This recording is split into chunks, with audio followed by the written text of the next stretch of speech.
All right, let's check in now. Sending data. All right. All right, we are live. Yeah. We are finally live. I am so sorry for everyone that's in. Thank you so much for patiently waiting. We were having a few technical difficulties with the reach room and connecting, but you know what? We are here. Hello, hello. I see everyone here chatting. Thank you so much to everyone that has joined us tonight. I'm really excited for this event. We have so many people who are joining us with very diverse backgrounds, and I'm very excited to get started on this. But first, I'd love to introduce myself to all of you.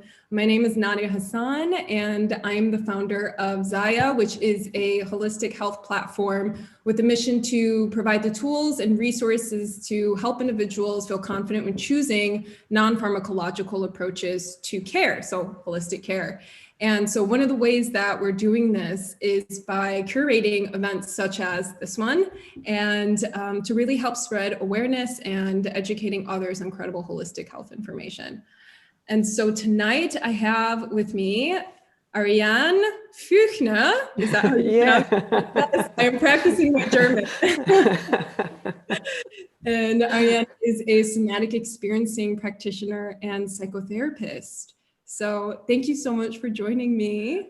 Well, thank you for having me. It's very exciting. It's, I think, the biggest event I'm having so far. So very excited, a bit nervous, I have to confess, but great being here. Well, let's just get started. And I'd love you to just introduce yourself and tell us a little bit about your background and what drew you to this specific practice of somatic experiencing and psychotherapy. All right, great. Well, my name is Ariane Fuechtner, and I'm a somatic experiencing practitioner and therapist. I'm based in Berlin and in Potsdam, where I'm actually right now, Potsdam, Germany. I do offer individual sessions and group sessions, both in my private practice and online.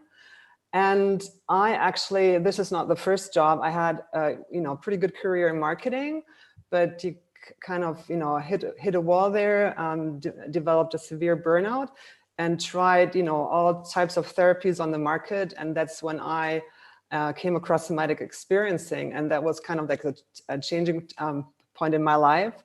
And I liked it so much that I gave up my career in marketing, retrained as a therapist, got my license, my SE degree, and I really love the work, and I really feel committed in not just giving individual sessions, but also educating people what trauma really is and how it affects the body, and why we're having the symptoms or the issues we're having in life, and what you can do about it.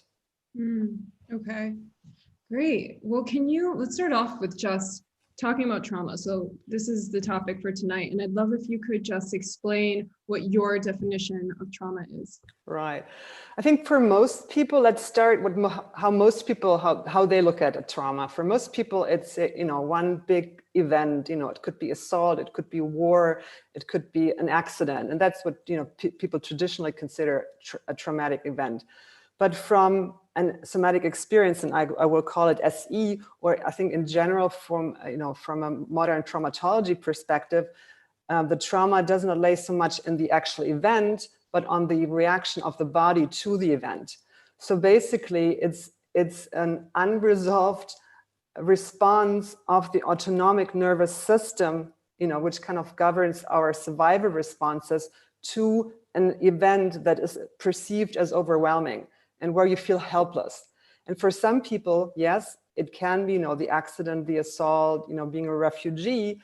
But for a lot of people, these can be minor things or life-saving events, like, unnecessary medical procedures, or, stuff that happened at home that had a very severe impact on how resilient you are, how your nervous system developed, and your ability to cope with, stressors in your life or challenging events in your life. I see. So it's not, the event, but it's trauma. It's our reaction to an event. And at the end of the day, I mean, there's so many definitions out there what trauma is, but you know, at the end of the day, it kind of causes us to lose connection with ourselves, others, nature, spirituality, you know, like feeling kind of, you know, it really hits us to the bone if we're traumatized. And it depends, obviously, you know, do we have some form of complex traumatization, or is it, you know, is it like developmental, or is it an event that happened when we were older and maybe a little bit resilient? There is a big spectrum, but, you know, we have definitely, certainly a broader definition that it's not just one event, but our reaction of our autonomic nervous system to the event, if that makes sense. Yeah, no, that definitely makes sense. And so how does somatic experiencing address trauma versus other types of therapies? Well, I guess what I would like to explain a little bit is what this, you know, autonomic nervous system reaction or unresolved reaction actually means, because then it makes it easier to explain how we approach, you know, healing trauma. I mean, we just have to imagine, as human beings, we are geared to, you know, to feel safe, or that's our, you know, our primary goal. We want to feel safe and secure. So we scan the environment for cues of safety or threat the whole time. And then whatever signals we get from the outside, you know, this is matched with information stored in our nervous system and in our memory, you know, procedural memory everywhere. You know, are we safe? Are we in danger, or are we in life threat? Are we, you know, experiencing life threat? And depending on, you know, these different situations, if I'm feeling safe, you know, then I can feel relaxed, I can feel grounded, I can, you know, I can play, I'm able to socially interact with people, and, you know, and really embrace the world and do stuff and be active also. If for whatever reason I perceive danger, you know, which can be a real threat, but it also can be a perceived threat from the outside, you know, something that, you know, where my memory is triggered because, you know, of a previous event, then, you know, the default mode of our bodies or organism is, you know, that, or what happens is that we go into fight-flight mode, right? It's like the body is prepared to react to this threat or aggressor and do something. So, you know, we're getting prepared to actually act and do something. So ideally, you know, we're able to deal with whatever, you know, is happening and activating us.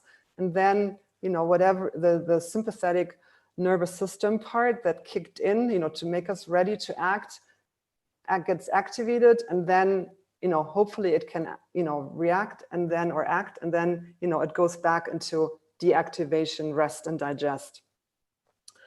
But when somebody is traumatized, or actually when like a third reaction when fight or flight are not possible is that the body goes into freeze mode. And this freeze mode is nothing that, you know, that happens cognitively, but these are all, you know, neurophysiological processes that happen automatically when we perceive danger. Like I said, danger or life threat. So if we perceive something as life-threatening, you know, then the body kind of goes into a state of hibernation and it plays dead. And it's not like, you know, a reptile completely playing dead, but as humans, it's more like that we dissociate, that we feel numb, that we go on autopilot. These are all ways, you know, for the body to, you know, to protect itself, to help survive whatever situation is so life-threatening. And this could be, you know, adverse circumstances at home. It could be the accident, such and such, and so on. And the problem is with trauma is that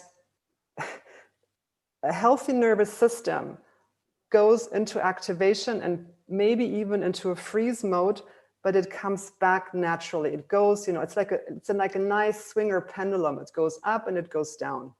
Yeah, and this process is unresolved or thwarted, right? We kind of get, when trauma, we get stuck in this state either of hyperarousal, you know, fight, flight, which could be, you know, hypervigilant, not being able to sleep, and we'll go into more, you know, examples what this can look like. Or, when we are in freeze, we feel numb, we feel, dissociated, we don't feel we're not really present, all these kind of things. And the nervous system gets stuck in these states. It doesn't, it loses its ability to self-regulate and go down and kind of process whatever happened, in the situation. Because you have to imagine that the fight flight, whatever hormones and neurotransmitters get pumped in our bloodstream, that make us ready to do something, it's like an accelerator. Yes, we want to do something. If this is thwarted, you can't do anything because you're, a baby, or you're sitting in a car, or it's just not a situation where it can react. This energy is still there. It wants to do something. And, if the nervous system is healthy, it kind of, it learns to discharge itself. But if it's dysregulated, then it gets stuck in these different states of, being in the fight flight mode, or in the freeze mode. And it's hard for this person to wire down.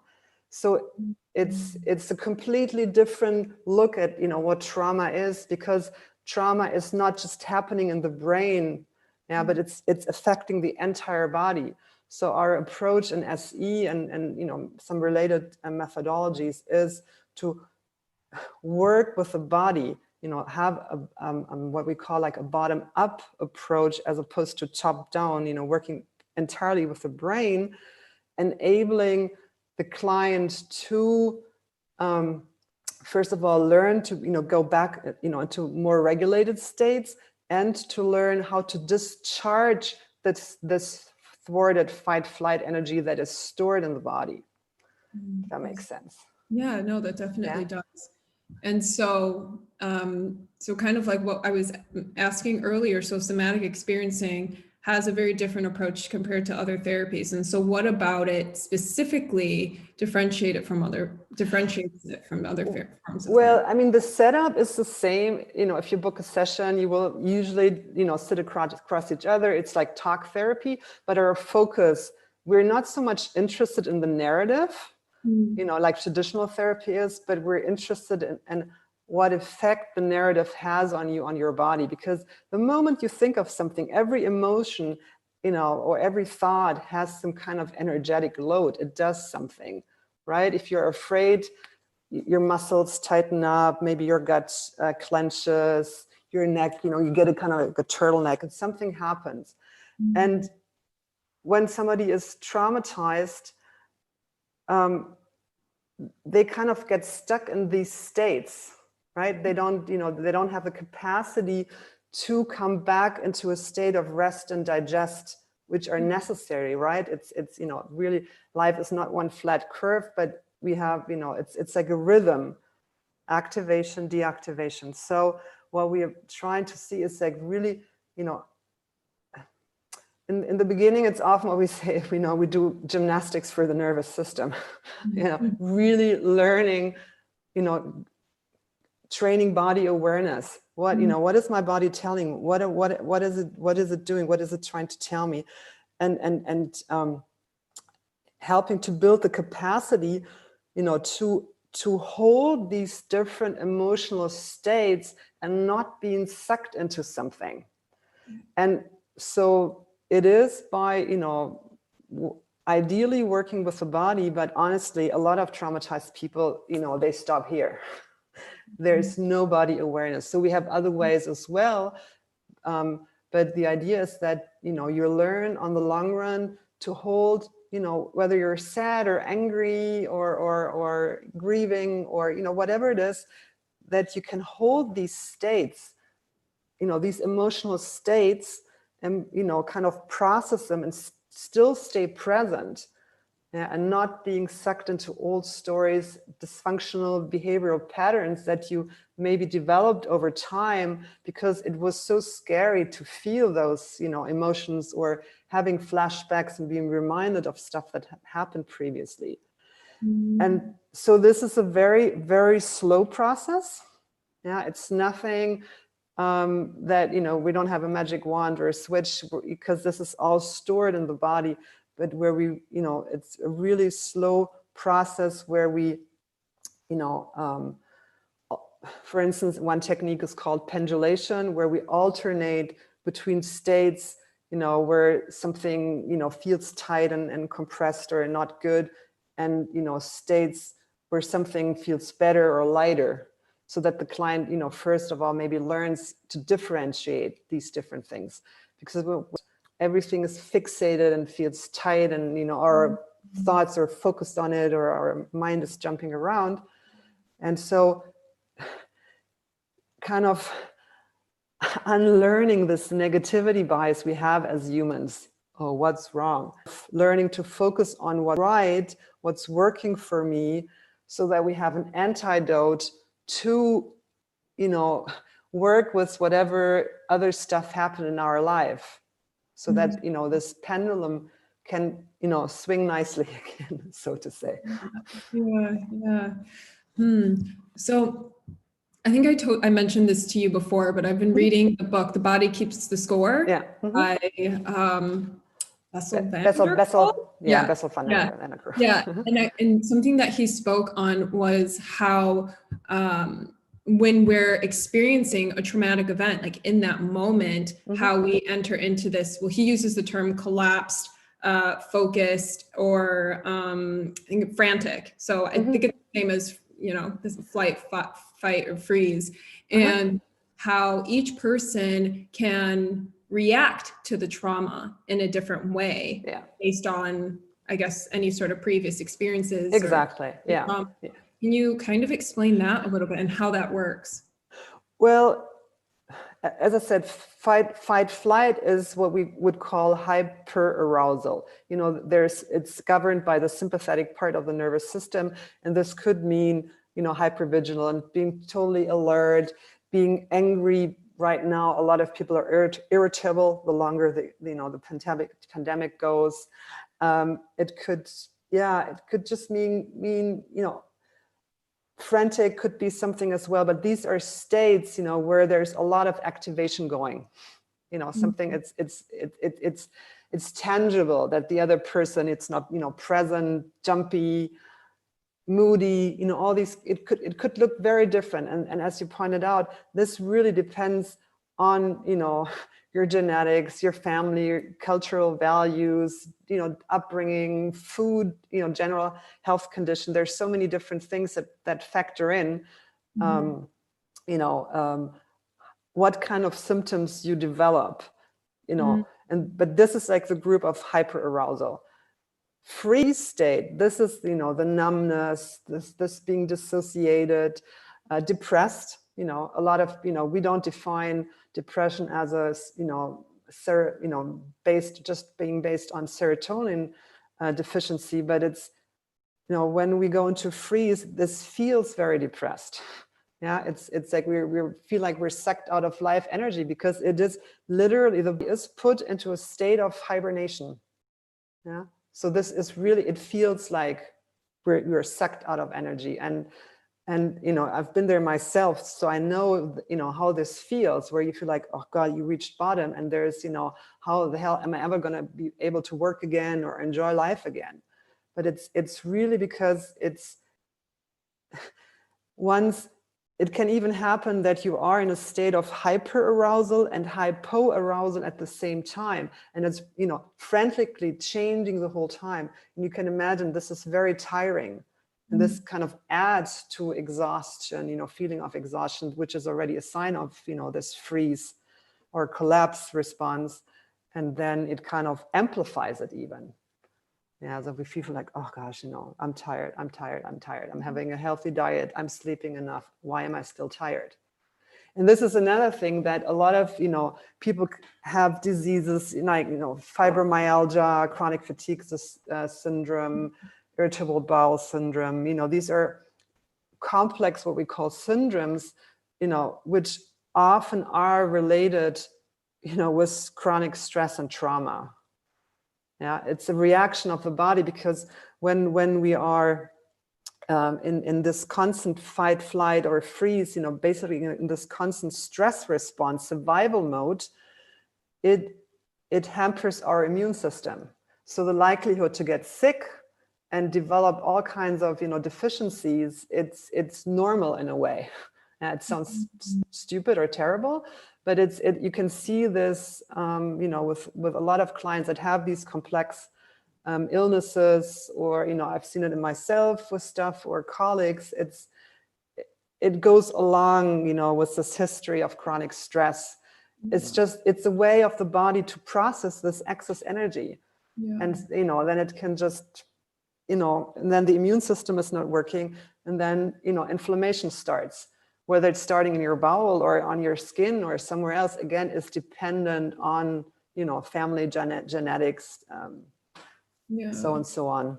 Yeah, and that's the thing I think that can be really challenging sometimes, is sometimes when we start experiencing these physical symptoms, it can be difficult to trace it back to what actually started those, or what the root cause of that was. Yeah, I mean, in SE, we don't, because we're not so much interested in the narrative. I mean, obviously we are interested about the history and what exactly happened, but we always work with whatever story you bring to the table right now, because sometimes we cannot trace it back. But the goal is to help the client get into the state of regulation again, and also kind of resolve these fight flight responses. Maybe there are actual memories about things, or the body reacts, right? The body remembers everything. So, and we want to kind of finish these stories, even though we might not know the details, but the body tells a story.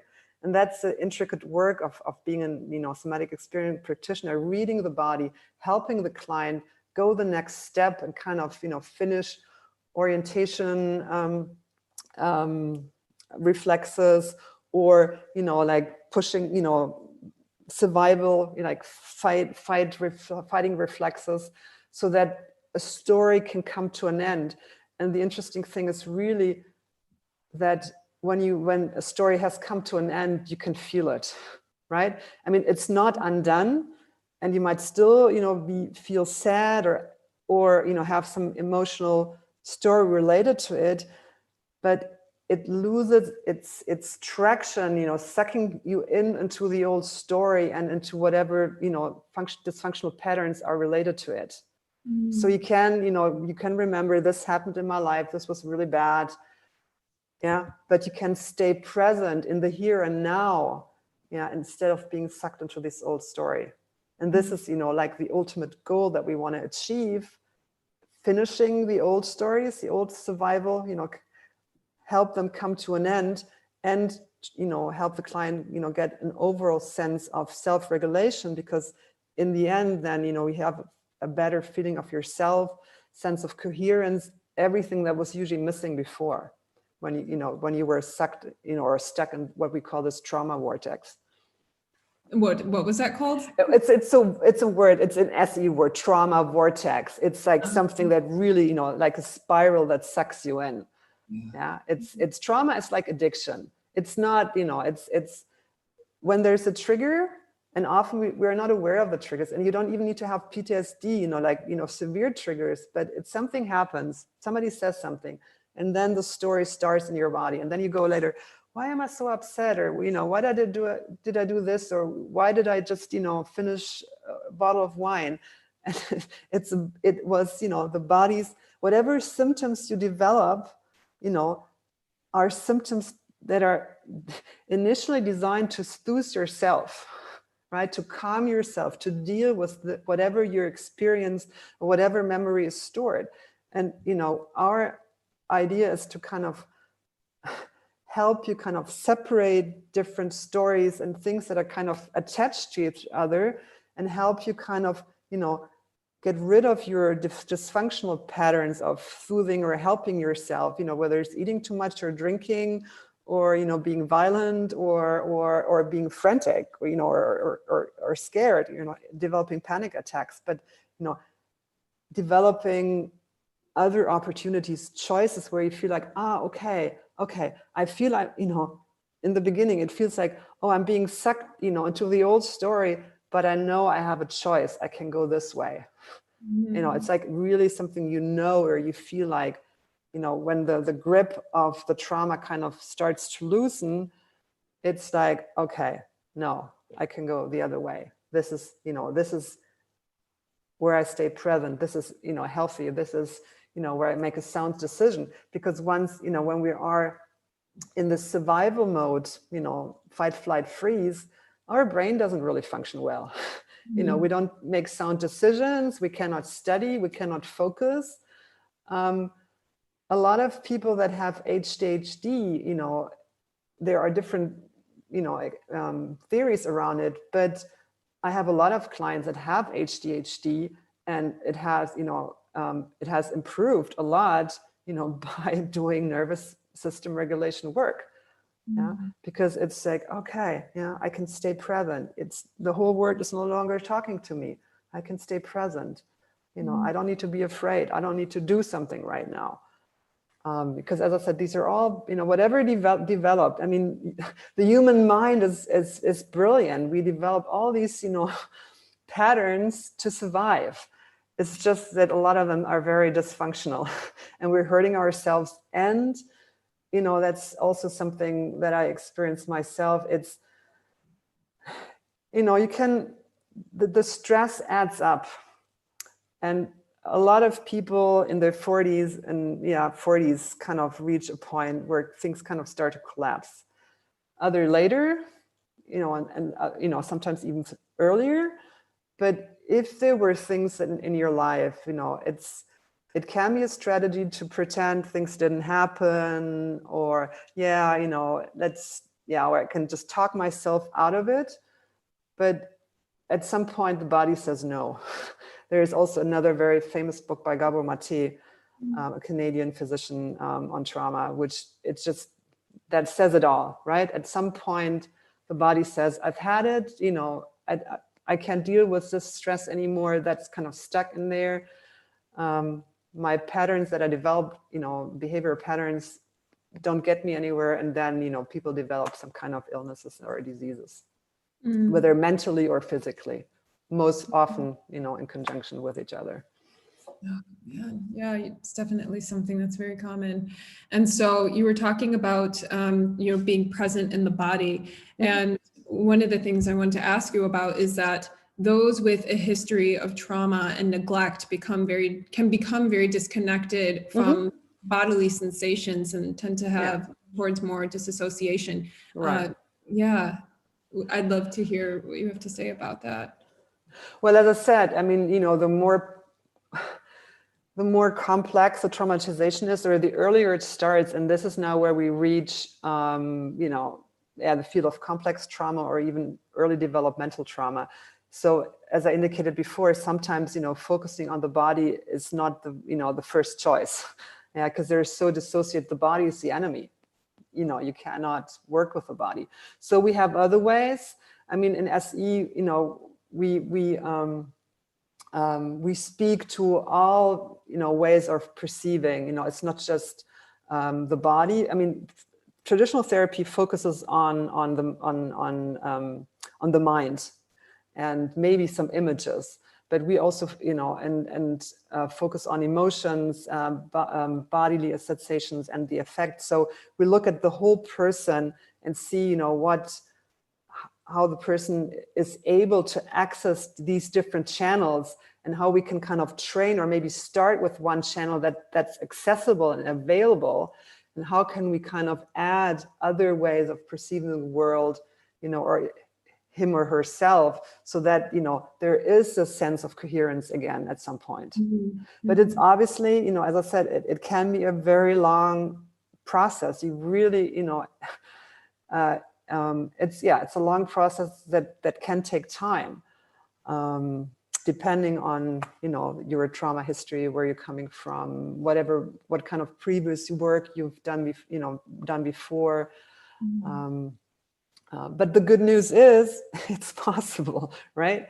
It's because we have this, the plasticity of the brain and the nervous system, we can unwire and, build new neurological pathways so that, something else, new behaviors, new experiences inside are possible. I think that is the good news.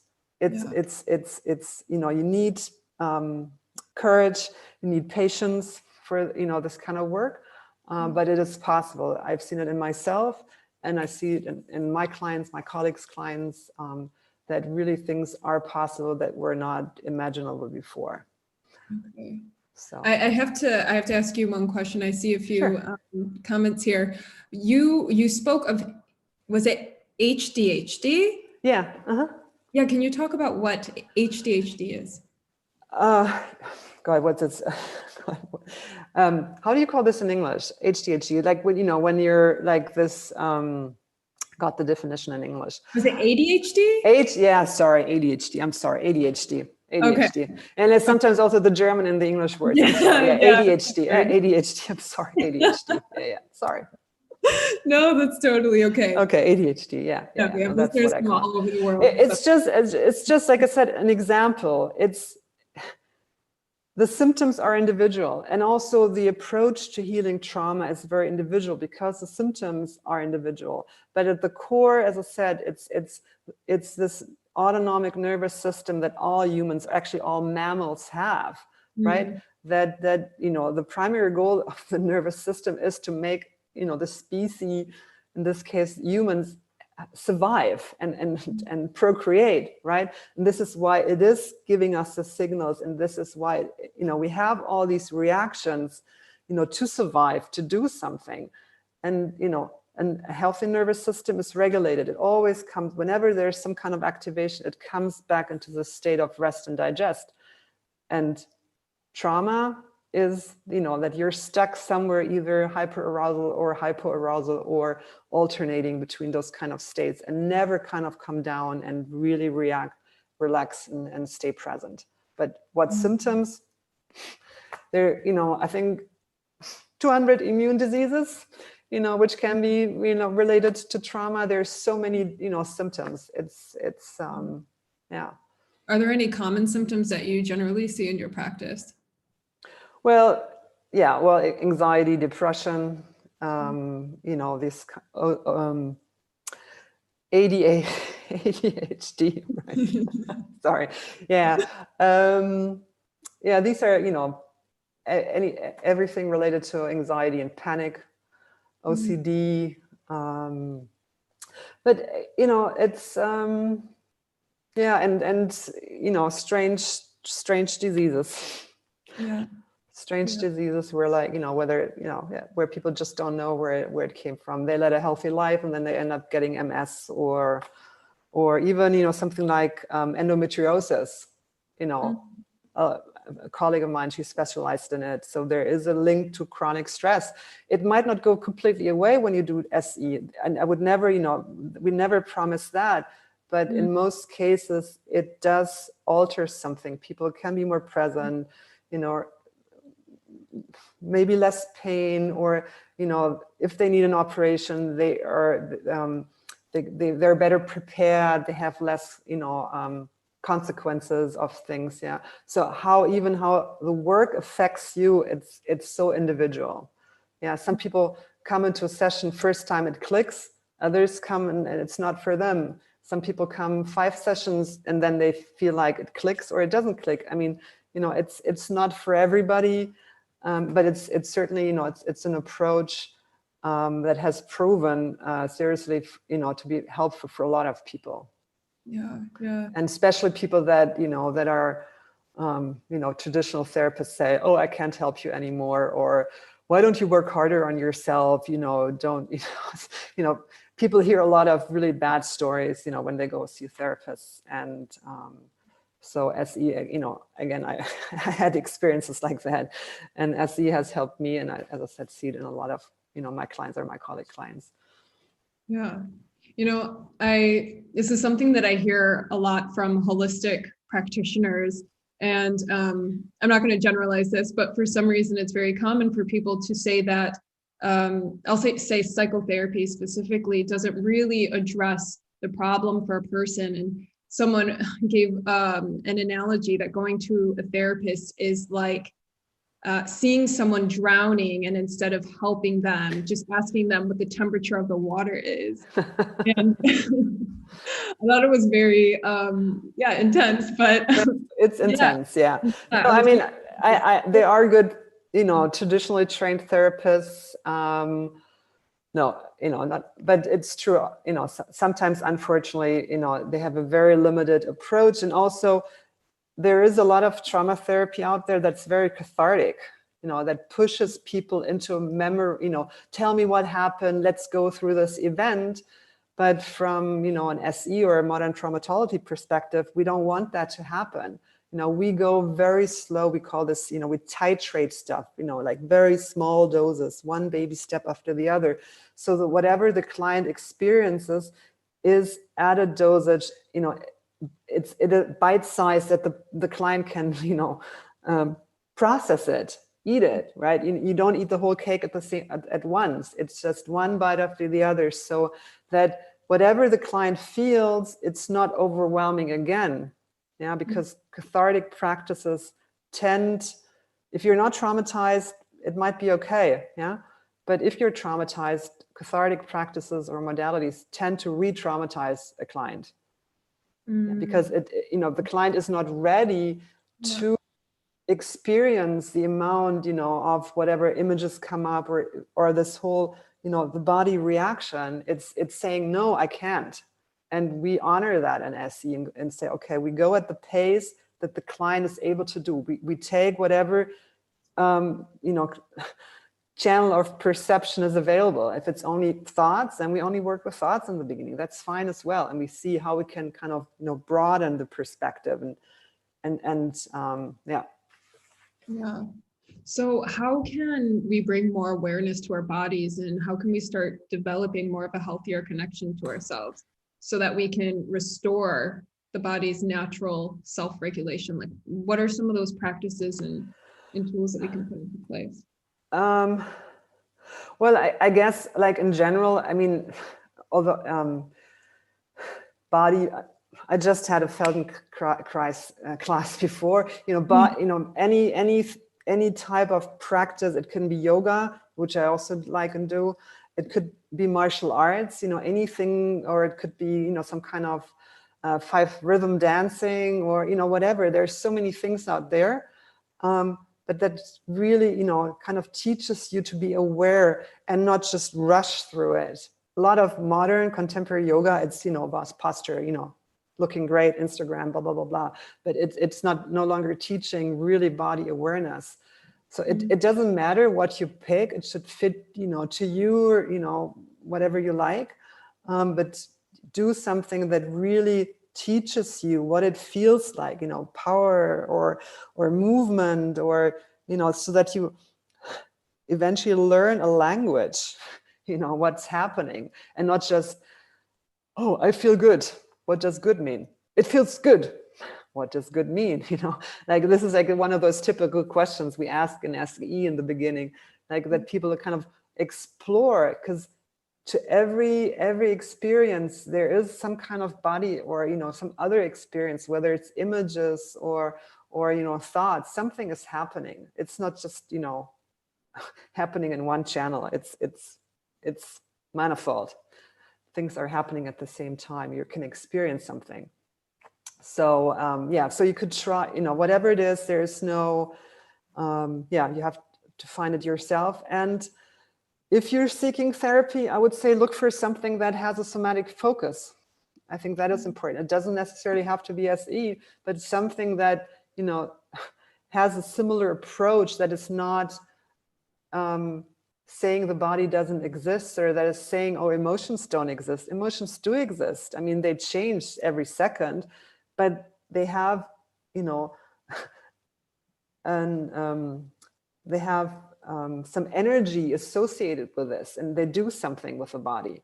And we're not, pretending it's not there, but we work with it and help the client go through it, so it loses its grip, or that it feels bad. to be afraid or to be sad or something. Because that's, Yeah. basically is we don't want to feel afraid. We don't want to feel sad. We react to it. We tensen up.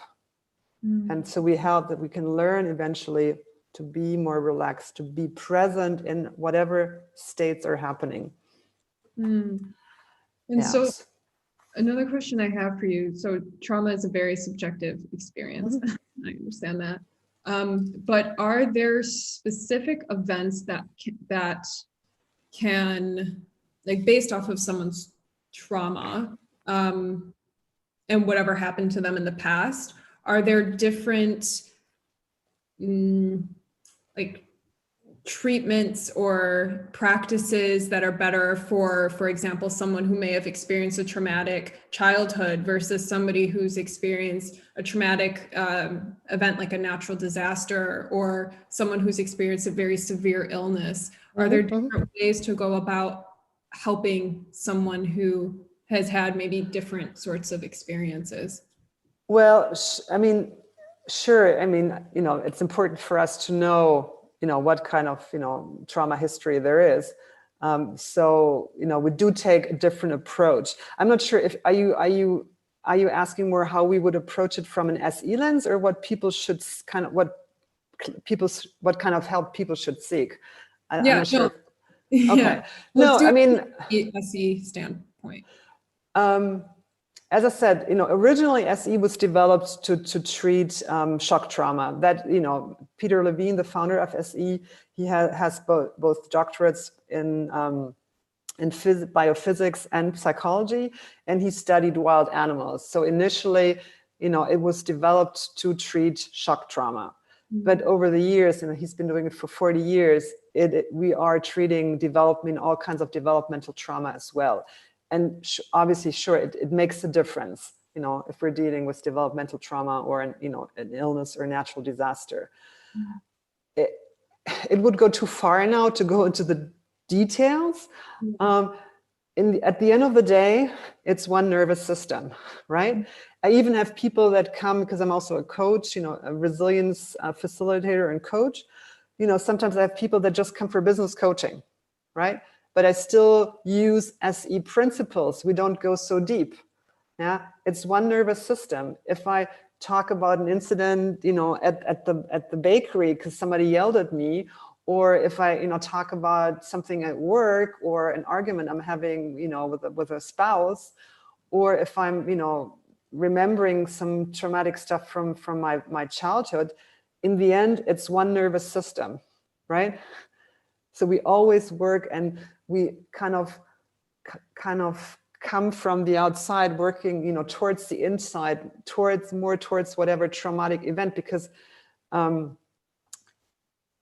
you often, So yes, different approaches, depending on the type of event or trauma, but it's one nervous system.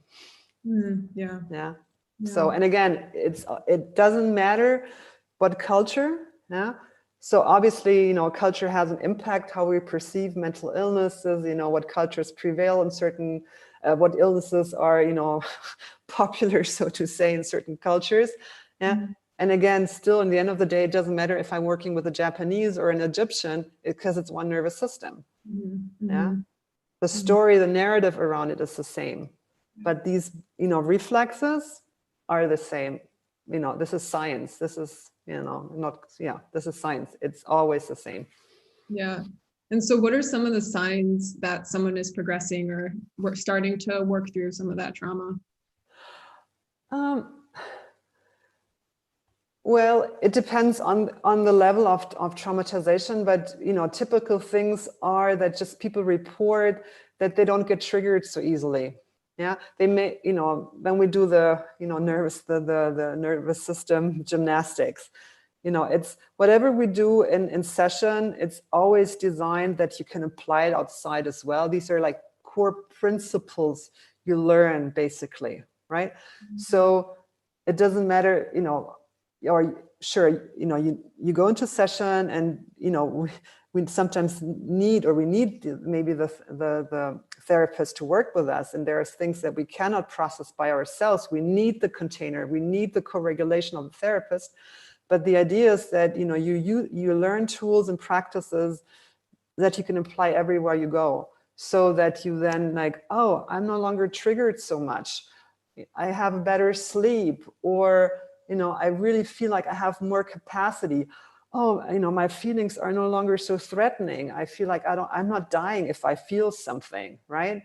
Or I don't have to pretend I'm this person. I can stay more in touch with myself and be more present.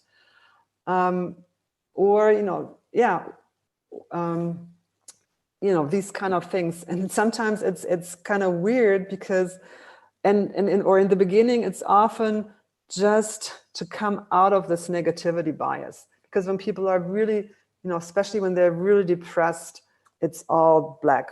There's nothing good, nothing. And really, when they're able to see that, there are white spots in this black mess. Okay. And then also, kind of notice when they connect with whatever good is happening, the white spots, so to say, and kind of notice and kind of are able to differentiate, oh, there is not only bad, but there is, there are little things that are good. Then we're on the right track. Yeah. And this kind of gets bigger and bigger. And then sometimes it can just be that, I had a client with osteoporosis, and after a while, like, a year after we had started working, oh, I signed up for a salsa class. I'm like, what?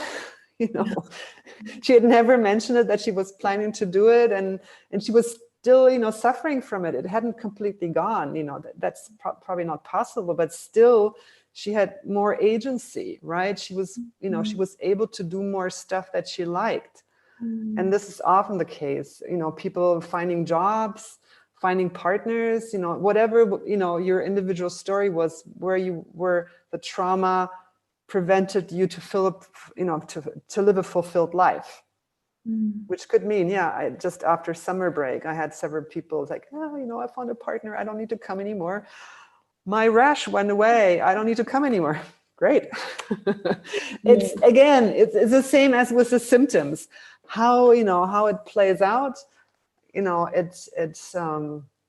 but once people get out of this, everything is bad, everything is gray, and feeling like they have some kind of agency, they can, control is a bad word, but it's where they feel like, something is changing, something is opening up. It's really for, a very physical experience. Trauma is fixated and like, oh, I feel like I have more space, I can actually move, or whatever story happened, it's there, it's no longer on my chest. These are like typical examples as well. So it depends on your history, on the events, but these are like some typical examples.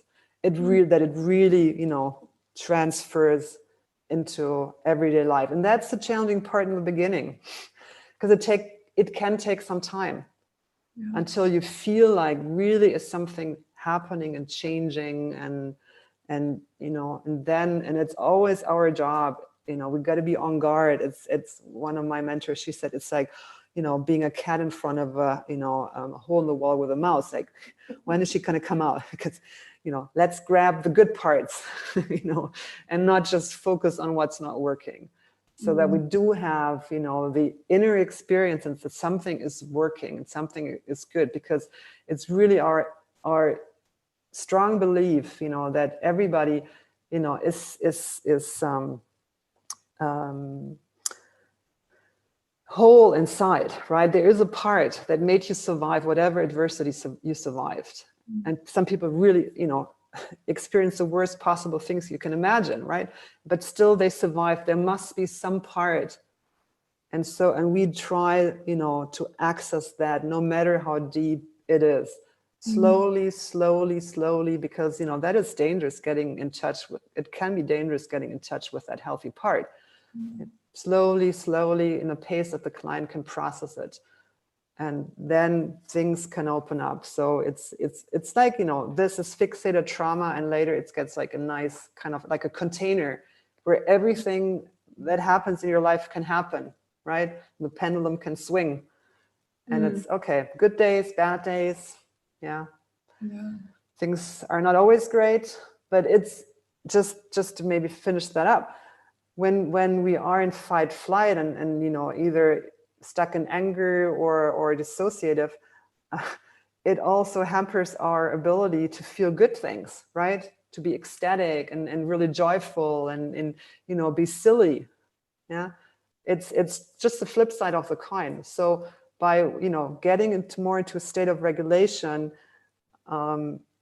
it can be that, you know, people that never, you know, didn't laugh for years, they start laughing again, or that never cried or didn't cry like the last 20 years, you know, they start crying again. But this is a process. This is, you know, we don't want to force it, but it's like things are opening up. Something, you know, is starting to move that was fixated before. So Right. I know that we kind of wanted to do a little bit of a mock session in the beginning. I wonder if we can have some time to do that before we end. Yeah, sure, definitely. Yeah. Okay, we can't do the longer one. So let's just do something that we usually always do when we start session, whether it's online or in a practice. It's just, I'd like to invite you just to orient yourself to where you are right now. Yeah, I hope you're all are at a, you know, in a safe spot. And just, you know, what happens when you let your eyes gaze around? What do you actually see? And how does that affect you when you kind of look around? What do you start noticing?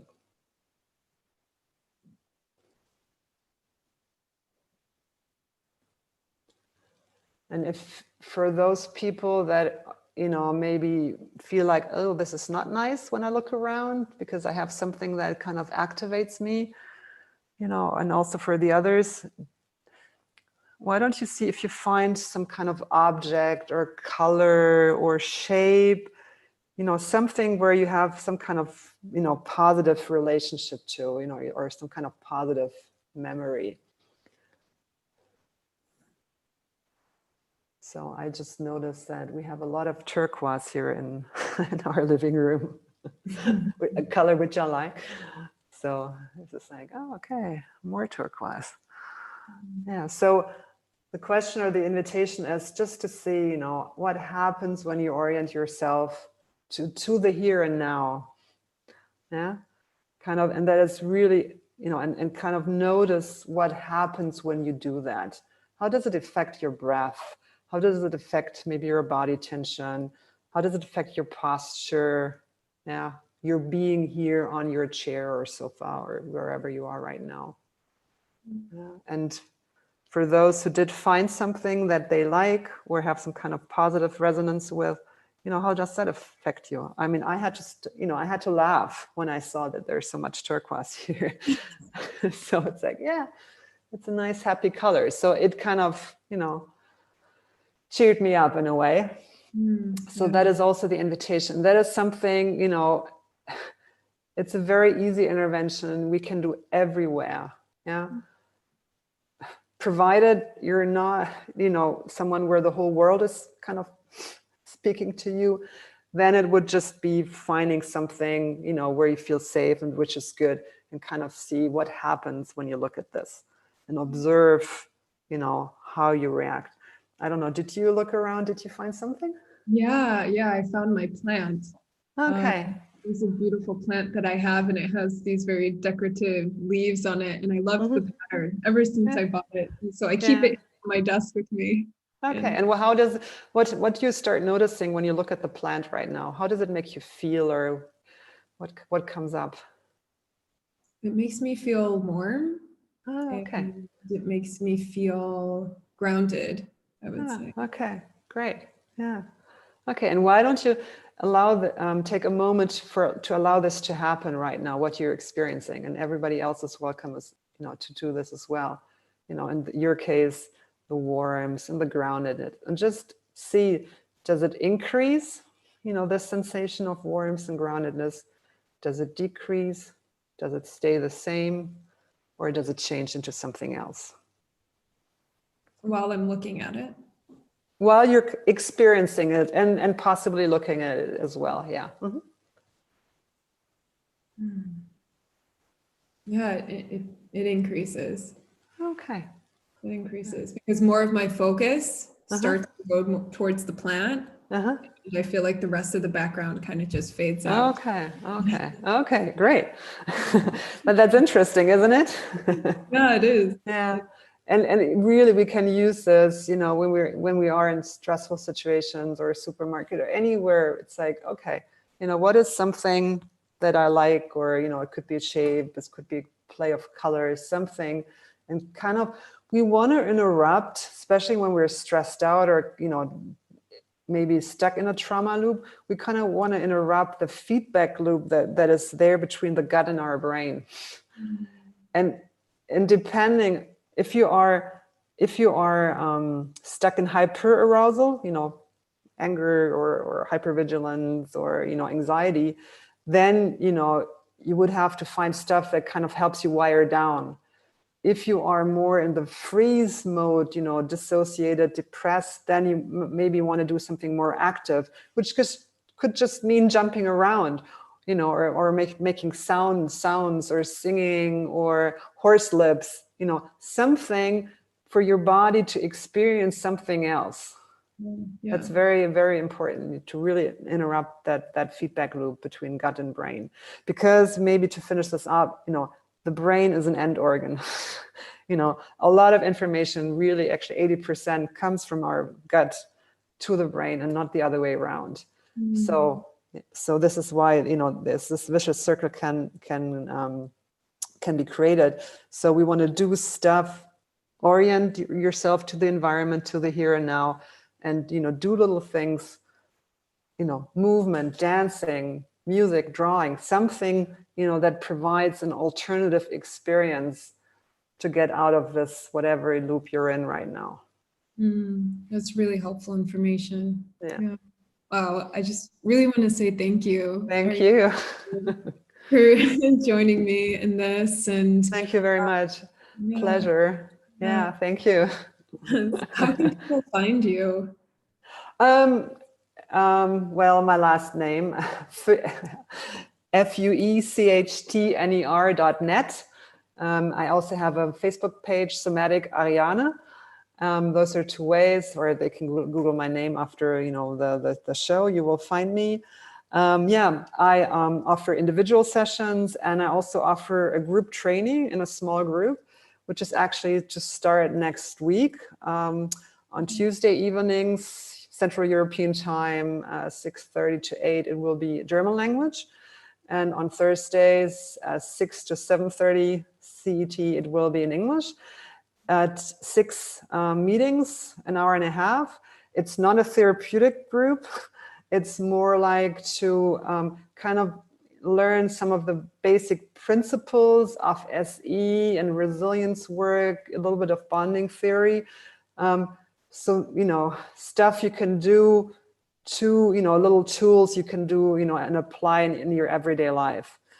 It's not for, people that are really complex traumatized, I have to admit. Yeah, it's really for, people that are complex traumatized, I really suggest they should seek individual help because there is, we don't have the capacity in an hour and a half to really look at individual topics.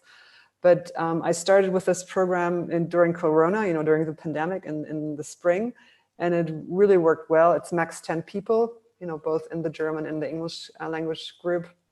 And, where we do share, we do little interventions and exercises we share, and then, it's a process. What happens where people really, learn, get a better understanding, better body awareness, or, how thoughts and body and mind and everything kind of relates together and what they actually can do. Great. So I'll make sure that for those of you who did sign up through Eventbrite, I'll be sending up a follow-up email, and I'll make sure to put in all the information of Ariane. Right, yeah. workshops and classes to that. Great. Yeah, I can also give some reading recommendations for people if they're interested. Yeah. All right. Well, thank you so much. It was a real pleasure, honor.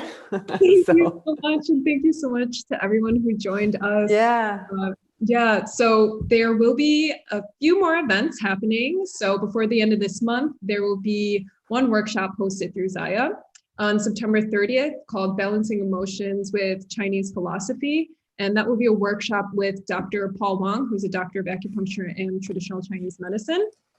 And then on October 8th, there will be another free event, very similar to this one, called Getting Off Psych Meds Holistically with holistic psychiatrist Ellen Vora. And then on October 22nd, another free event like this one called Spiritual Healing with Plants. And that will be with Dr. Rosita Arvigo, who is a naturopathic physician, an herbalist, international lecturer, author, and it's going to be incredible. Wow. So if you'd like to get any information on that, you can go to the description box at the bottom if you're tuning in from YouTube, or if you're on our Facebook page, you can see the events there. And just make sure to follow us on Facebook and subscribe if you're watching on YouTube. And yes, thank you so much. Thank you, everybody. It was great. Thank you. Thank you. All right. Bye. Bye.